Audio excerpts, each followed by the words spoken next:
Good afternoon. Kasama natin ngayon si Attorney Emil Marañon III. Nabasa niyo sa Rappler last week na siya yung abogado na nagsampa ng petisyon sa COMELEC para pawalang bisa ang candidacy ng mag-asawang Alan Peter Cayetano at sa Taguig dahil pareho silang tumatakbo sa magkabilang distrito ng syudad. Kakausapin natin ngayon si Attorney Marañon kasi hanggang ngayon hindi pa sumasagot sa kanyang petisyon yung mag-asawang Cayetano. Sa pagkakaalam natin, ito yung unang kaso sa eleksyon na nagpo-focus sa mag-asawa na nag-declare ng magkaibang address sa pagtakbo nila sa iisang syudad.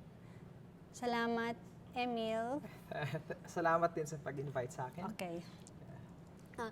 Dalawang petition yung final mo sa COMELEC. Yes, that is correct. Magkahiwalay Yes. against Alan and against the Mayor, Yes. Lani. Yes. Ano ang ibig sabihin ng pag-cancel ng Certificate of Candidacy? Okay.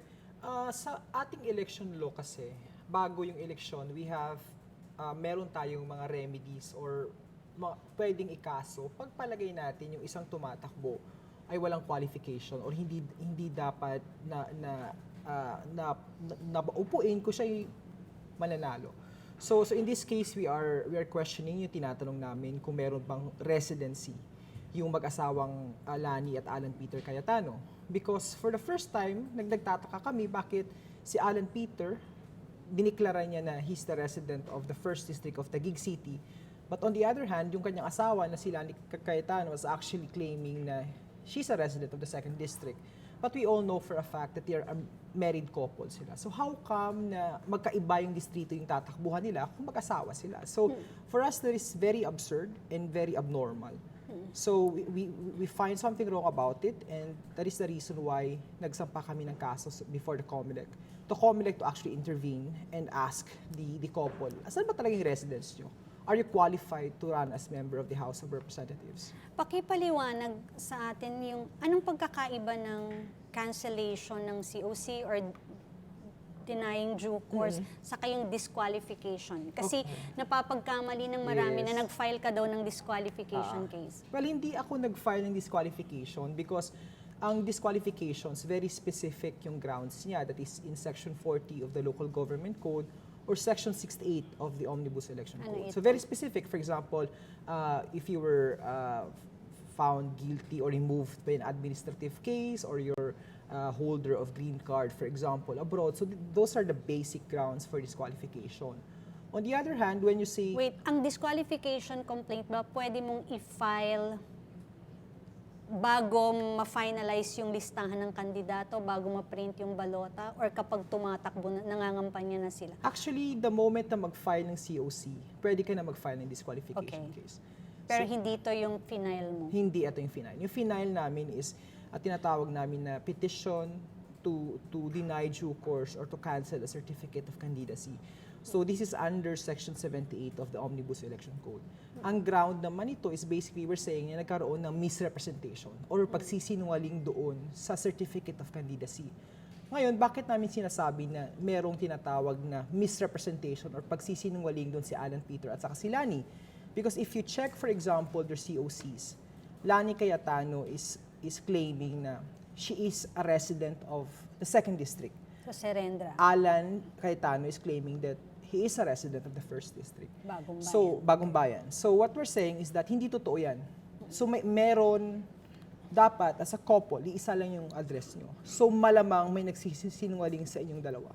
Because, nakalagay naman sa ating jurisprudence o sa batas, na yung mag-asawa are obliged to live in one place and for all legal intents and purposes, that habitual residence or yung family home nila should be their domicile. So dapat iisa lang. Paliwanag mo nga sa amin yung definition ng Domicile. ng batas sa domicile. Well, actually, ang nag-define ng ibig sabihin ng word na domicile is actually the Supreme Court. So, ang word na nakalagay actually sa Constitution is residence. Ibig sabihin, saan ka nakatira, saan ka umuwi, yung saan ka nakatira. So basically, that's the Definition. concept or definition of residence. Okay. However, sabi ng Supreme Court, there are instances na while you live elsewhere, but there's one place that you feel most connected to. In other words, meron kang connection with that particular place. Uuwian at uuwian Oh, mo. so in other words, you have the intention to go back there. To give you an example, I am from Iloilo. So I am a practicing election lawyer here in Manila. So I spend most of my time in Manila. But pag may mga special events, umuwi pa rin ako sa Iloilo. Christmas, birthday ng parents ko. I always go there. And ibig sabihin, my connection is still there. For example, I still vote there. Yung aking membership as a lawyer, IBP membership, Iloilo pa rin. So, while I am present in Manila, my intention is still to go back to my domicile of origin, which is Iloilo. So that's the legal concept of domicile. residence. Okay. So, because all of us always have this one place na binabalik-balikan natin. So, yun yung idea ng batas. Kung saan yung place na binabalik-balikan mo, dapat dun ka tumatakbo. Okay. So, paano to nag-a-apply or hindi nag-a-apply dun sa mag-asawang Cayetano na magkaiba yung address? Sa pag single individual kasi, madaling issue siya. Kasi as a single individual, sarili mo lang yung consideration mo. So you can always move around. Very flexible ka. Ang problema lang is pag mag-asawa kayo.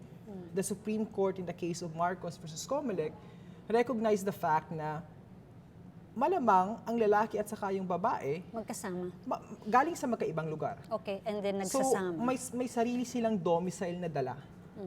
To give you an example, Imelda Marcos and Ferdinand Marcos Sr. So, ang domicile ni Imelda Marcos is actually Leyte, and then si Marcos, Ferdinand Marcos is Ilocos Ilocos. Norte. So, sabi ng Supreme Court, pag nag-asawa kayo, you bring to the marriage two domiciles.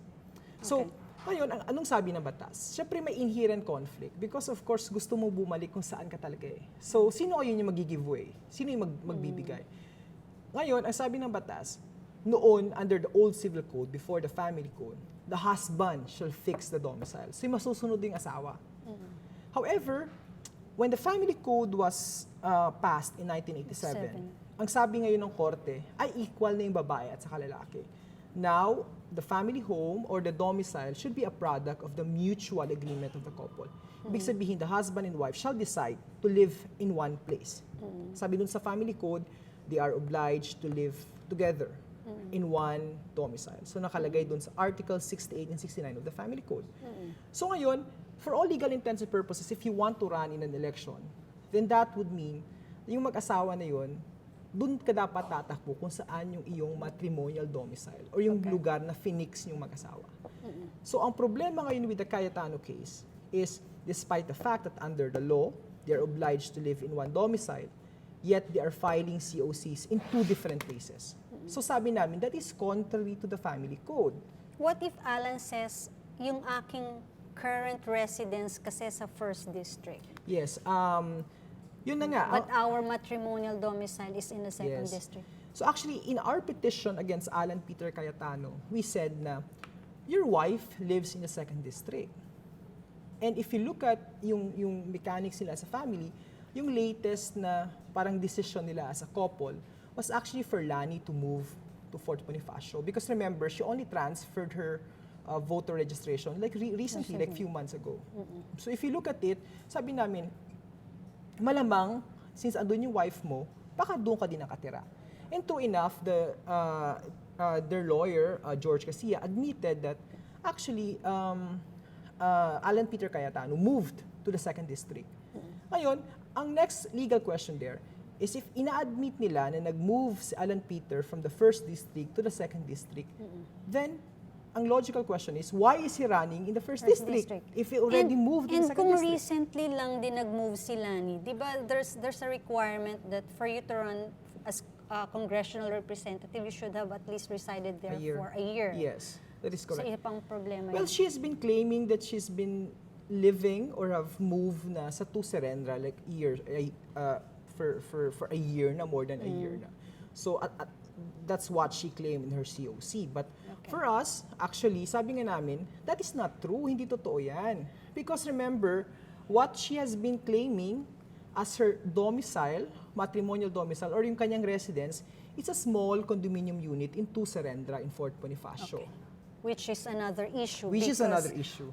It turns out, yung mga kapatid ni Alan, tuwing tumatakbo sila kada eleksyon, yun din yung nilalagay nilang residence Yes. nila. That same unit at 2 Serendra. Yes, that is correct. Because when we were researching about this case, we asked COMELEC for the copies of the certificate of candidacies of the Cayetano family.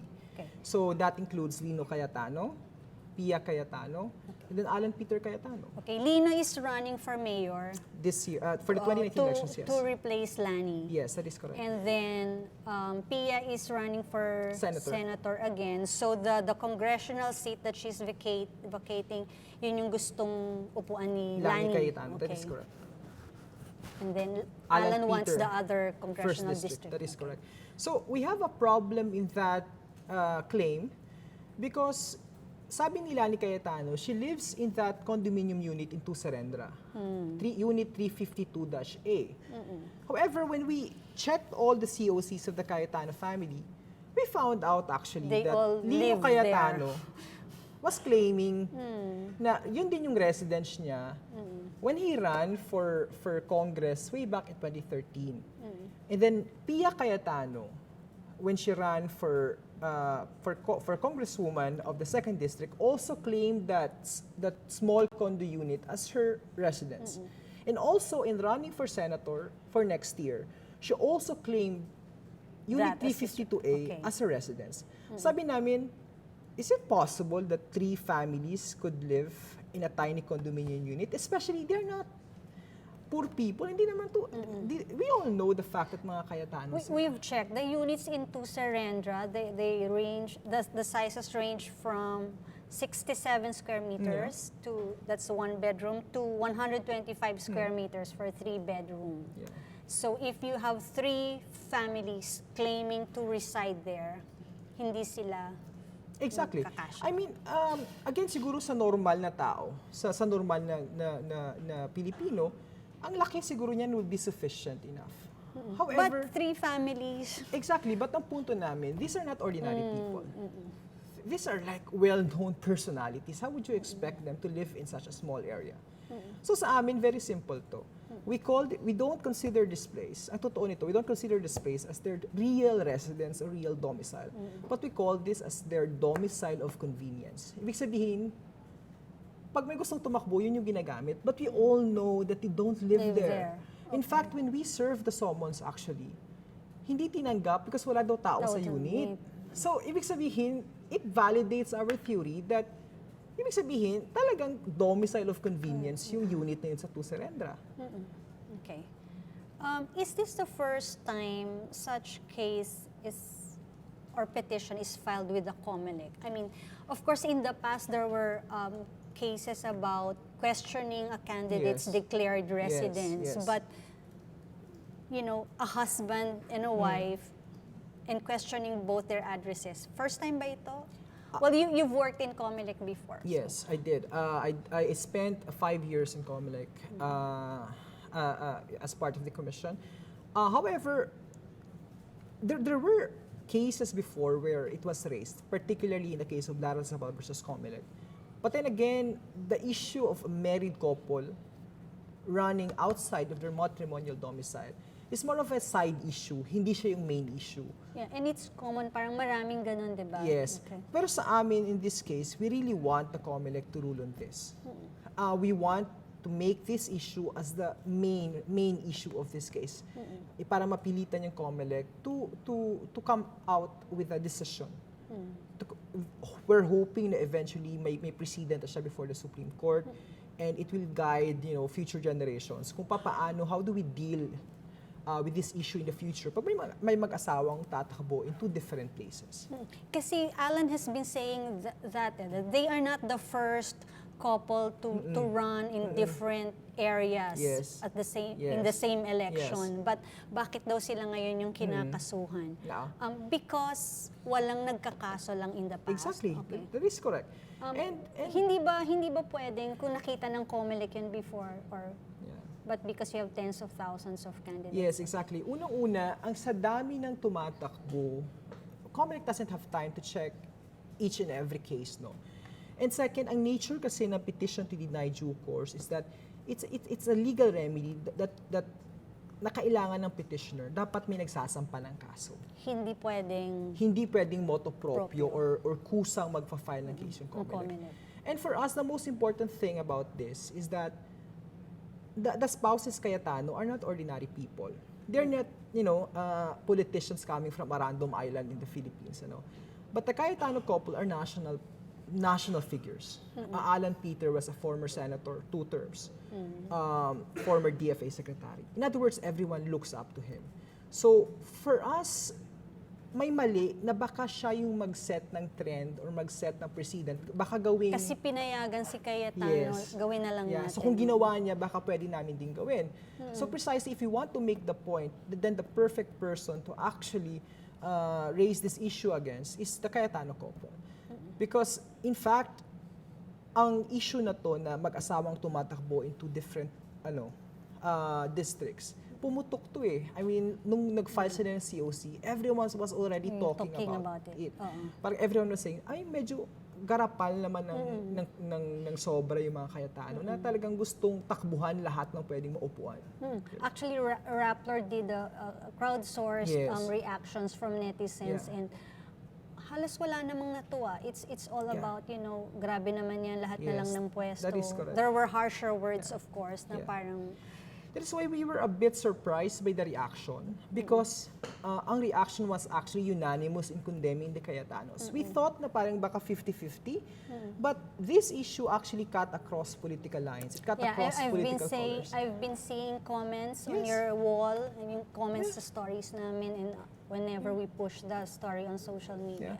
It was unanimous actually, and which is a good thing. It means that we already have an electorate na nag-iisip, electorate that calls for decency sa election. And for me, this is very important. Pero ang sagot ni Cayetano, sabi niya, they are running, nung una sabi niya parang wala naman daw immoral or walang when you pointed out that there are legal infirmities in what they did, sabi nila wala naman daw moral issues. And then they are also saying we are running because our constituents trust us that their interess would continue to be promoted and protected. Tapos ito pa yung isang sabi niya, disqualification cases from the correct perspective are irrelevant to our constituents' desire. I was wondering, ano ang ibig sabihin ng correct perspective sa disqualification case na ito when you are actually questioning something that... Siguro, ang sinasabi nila, so long na iboboto sila ng tao kahit wala silang residency, okay lang. But the Supreme Court has been very, very clear in a long line of cases. Sabi ng Supreme Court, regardless of the amount of votes that you get in an election, kung wala kang qualification, wala kang qualification. So in other words, in this case, you are questioning the residency because we believe na wala silang residency or there's something wrong about their claim of their residence. So kahit iboto, kahit manalo sila pareho. Kahit unanimous vote pa yan, kung hindi ka qualified, hindi ka qualified. Because yung punto doon is, in the first place, dapat hindi ka naging candidate. Dapat hindi ka nakapag-file in the first place ng COC. Dapat hindi ka nakasali sa eleksyon na yan in the first place. But can you tell us first, parang how did the petitions come about? The petitioner, Leonidas Buwak Jr., is an ordinary employee. And then, how did you meet? How did you get together? So, ang nangyari is very simple. I mean, sometimes you meet people who share yung sentiments mo.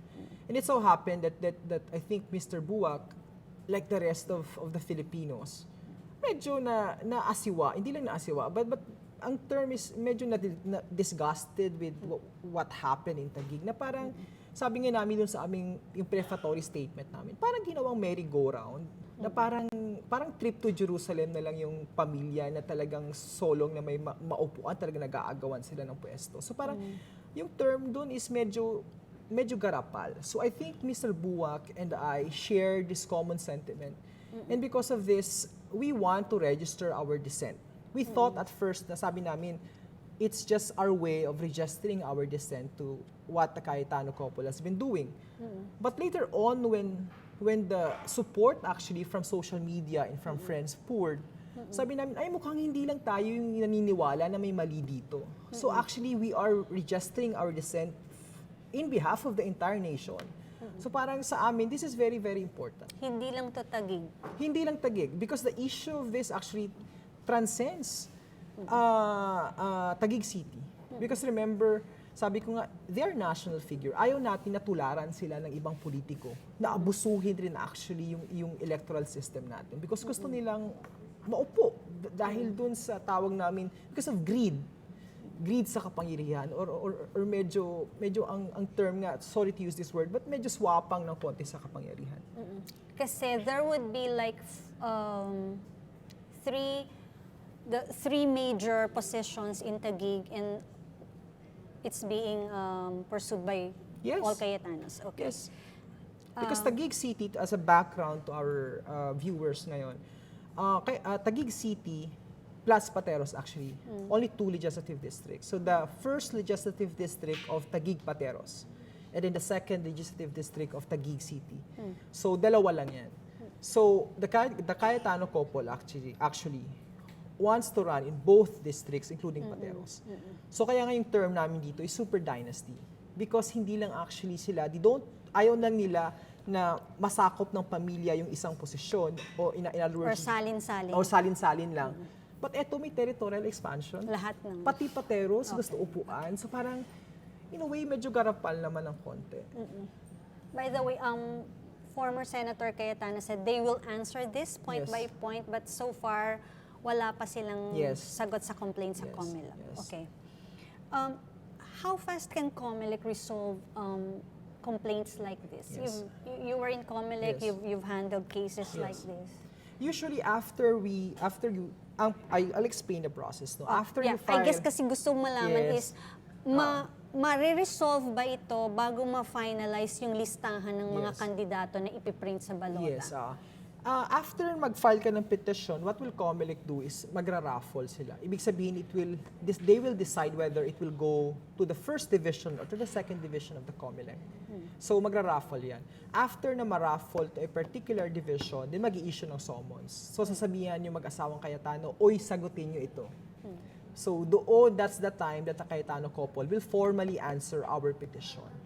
So after that, baka magpatawag most likely yung COMELEC ng hearing to actually let the parties argue regarding this case.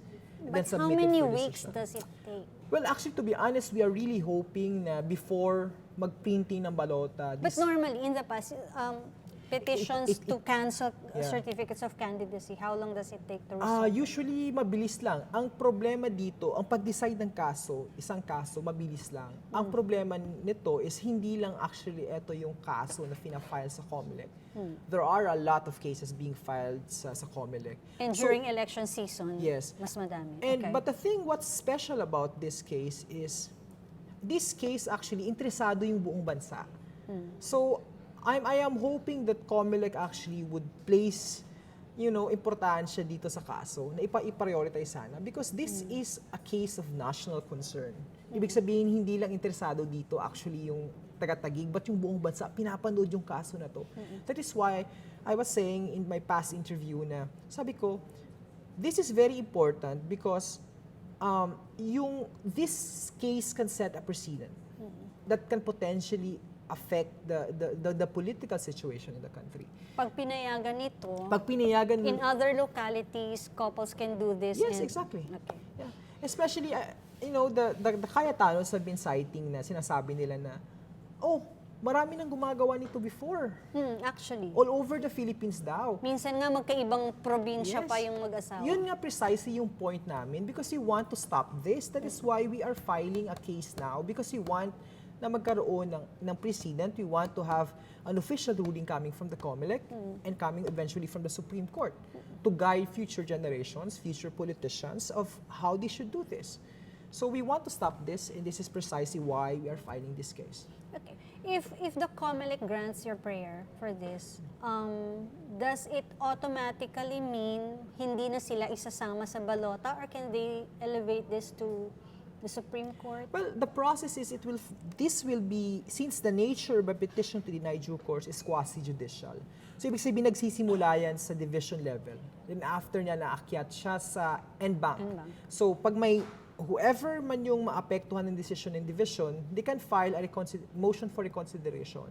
And it will be elevated to the en banc. So this time, this will be decided by all 7 members of the Commission en banc. And when the 7 members say, okay, hindi kayo pwedeng tumakbo, can they still go to the What will Supreme happen Court? is that if the Commission en banc would decide na, okay, tanggal na kayo because hindi kayo resident ng Taguig, what will happen is that mag-o-order siya, of course, na i-exclude na doon sa balota. Unless they can get a TRO or a temporary restraining order from the Supreme Court saying na wag yung tanggalin yung mag-asawang Cayetano sa balota.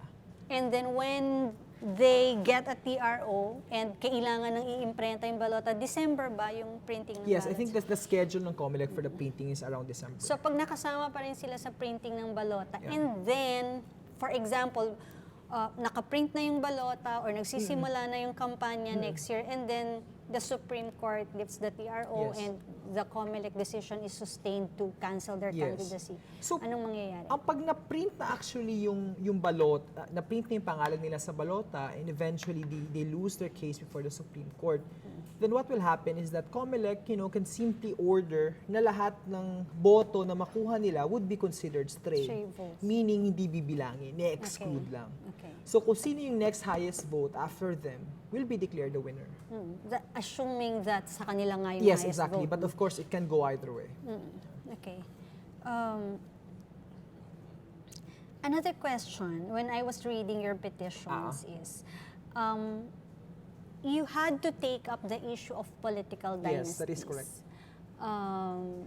Can you Yes. explain what you want the COMELEC to Yes. do about this? So for the first time actually, ang sabi namin sa COMELEC na when you decide the issue of residents of the Cayetano couple, you might as well want to consider the policy of the Constitution as regards political dynasties. So it must be recalled that the Constitution has a policy against political dynasty. So the Constitution, But our lawmakers and politicians are always saying walang enabling law. enabling law. So the policy of the Constitution is to make public service accessible. Ibig sabihin, kahit ordinaryong mamamayan, galing ka sa ordinaryong pamilya, you should have access actually to public service. Pwede kang tumakbo, pwede kang manalo. So yun yung policy ng Constitution. So we're saying that sa COMELEC na, pag dinicidean niyo yung residence issue ng Cayetano couple, you take into account the rule on political dynasties.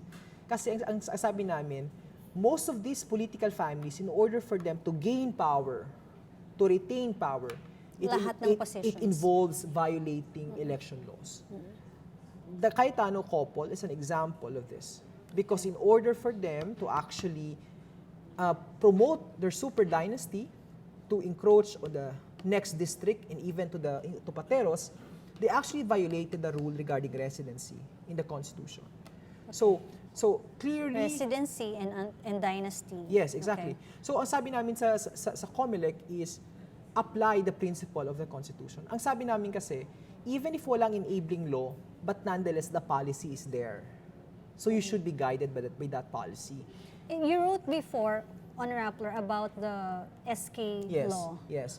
There's a provision that is being interpreted as anti-dynasty. Yes. But can this apply sa ibang positions or ibang levels ng government? So we are trying we have a very interesting theory on this. Because if you read the Constitution, nakalagay doon na we will ban political dynasty as may be defined by law. As may be defined by law. So, ang sabi nila, hindi nagtitake effect yung anti-political dynasty provision ng Constitution because daw Congress has yet to define it. Yun yung argument ng mga ayaw sa political dynasty. May gusto. Ha? Yung argument ng may gusto sa political dynasty. Well, yeah. So, ang sinasabi namin ngayon is, hindi ba, baka na-enable na ito ng SK Reform Law? What does the SK Because if you read the SK Reform Law, Congress actually has defined what is the meaning of a political dynasty in that the law. degree of relationship. Yes, sabi ng SK Reform Act, ang political dynasty daw covers 2 degrees 2 degrees away from the incumbent. So, dinify na. So, if you read the Constitution, sabi doon, we can ban political dynasty solo the moment Congress define it. Okay. So, sabi namin, dinify na. So, does this mean na enabled na technically yung anti-political dynasty provision ng Constitution?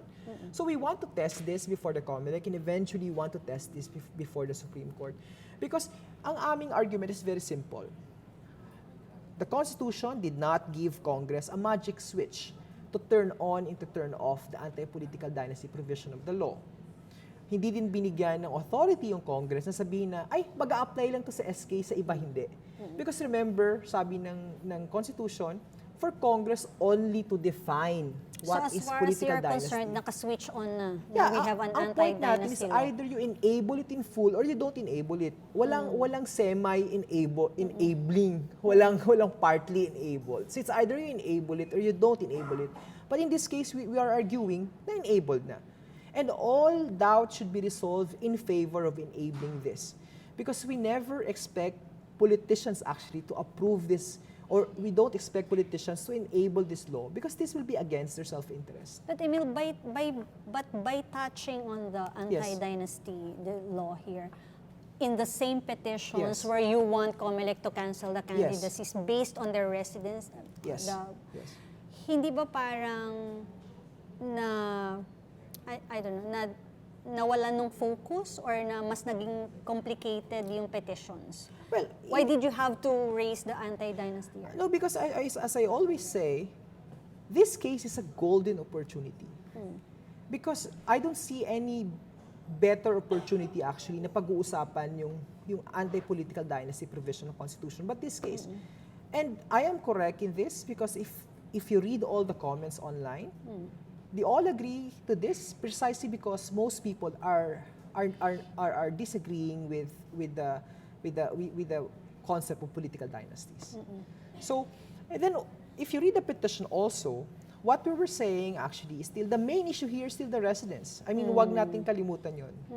Ang sinasabi na namin sa COMELEC is when you decide the issue of residence, be guided by the anti-political dynasty provision of the Constitution. Just be guided. Just bear it in mind. Yun yung sinasabi namin. So I think wala namang confusion doon. Wala namang complication whatsoever. Okay.